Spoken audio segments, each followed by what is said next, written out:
नमस्कार फ्रेंड्स देखंतु सुभद्रा योजना हिताधिकारी माने आवेदन करि पारु नाहंती जनसेवा केन्द्र रे आपण माने देखुथिबे प्रचुर मात्रा रे भिड़ जमी रहिछि।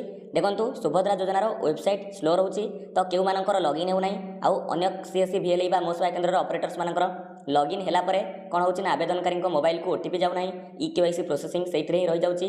तापर किछि जनक मोबाइल को ओटीपी जाउछि किंतु ओटीपी एंटर करिया पई बॉक्स आसु नाही बा एंटर ओटीपी रो ऑप्शन आसु नाही। तो एई भली भाबरे तापर आउ किछि समस्या रहिछि आवेदन जहार सफलतार सह हे जाउछि तापर भी से माने तांकर एक्नॉलेजमेंट स्लिप को डाउनलोड कला परे सेठारे एप्लिकेशन नंबर शो करू नाही। तो देखंतु एई भली समस्या आपण सम्मुखीन होउचंती।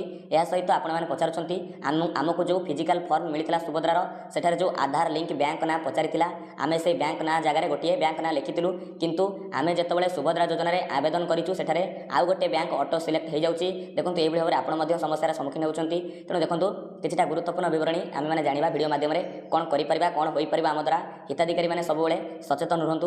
वीडियो को टिके शेष पर्यंत देखंतु सहजरे बुझी परिबे। देखंतु प्रथम कथा होची आपण माने पचारचंती कि जो आवेदन फॉर्म हमको मिलितला फिजिकल फॉर्म सेतिरे जो बैंक नेम पचारितला जो बैंकटा आधार संगे लिंक अछि सेति पई मु आपन को गोटे वीडियो मध्ये बनै कि देइथिली जे आपण आधार कार्ड माध्यम रे चेक करि जानि परिबे माई आधार रे लॉगिन करि देखि परिबे कि आपनकर बैंक सीडिंग स्टेटस अर्थात आपनकर आधार कार्ड टी केउ बैंक रे एक्टिव रहिछि। देखंतु माई आधार लॉगिन रे जेउ बैंक आपनकर एक्टिव शो करूछि सेही बैंक ही पर्टिकुलर सेही बैंक ही सुभद्रा योजना रे अप्लाई बेले आवेदन बेले ऑटो सिलेक्ट हे जाउछि ऑटो फेच हे जाउछि।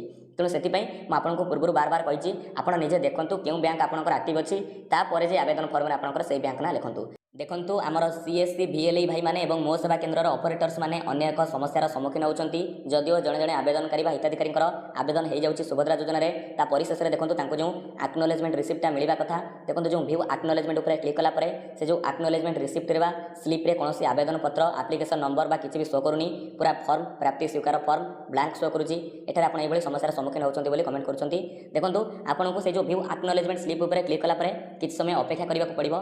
देखंतु किछि समय अपेक्षा कले जेतु सर्वर डाउन रही साइड पूरा इरर रही इंटरनल सर्वर भी इरर शो करुच्ची। तेणु जदिओ जन जनकर आवेदन हो जाऊँगी सेटारे आपण व्यू एक्नॉलेजमेंट ऊपर क्लिक करी किछि समय अपेक्षा करंतु देखिबे ऑटोमेटिक सब आसीजिवो आपनकर जो फॉर्म रे तांकर आवेदनकारी फॉर्म रे कोन हे जवन एप्लिकेशन नंबर डेट ए सब डिटेल्स जिनिस सब शो करिवो। जदि तथापि किछि समय अपेक्षा कला पर एक्नॉलेजमेंट फॉर्म रे किछि स्लिप रे किछि शो करूनी आपण कोन करिवे सेटु किछि नै होम को फेरिवे। होम को फेरिला पर आपनकर जो रही सबमिटेड एप्लिकेशन से सबमिटेड एप्लिकेशन ऊपर आपण क्लिक कले आपनक माध्यम रे सीएससी आईडी माध्यम रे बा आपनकर जो ऑपरेटर्स मोसेवा केन्द्र रो आईडी माध्यम रे जति भी आपण आवेदन करिथिबे एप्लिकेशन सबमिट करेंगे ताहा सब आपन देखा पाइबे। जो हिताधिकारी एक्नॉलेजमेंट स्लिप को डाउनलोड कर पारि नांती दे पारि नांती कलर प्रिंट ताको देखंतु परवर्ती समय दे पारिबे। सेठी ऑप्शन अछि व्यू एक्नॉलेजमेंट तारि ऊपर क्लिक करिवे सेठारे आपनकर सब डिटेल्स आसी जाइथिबो अपडेट हेतिबो आपन ताको डाउनलोड कर कलर प्रिंट दे पारिबे। एथरे कोनोसी टेंशन नबार नै।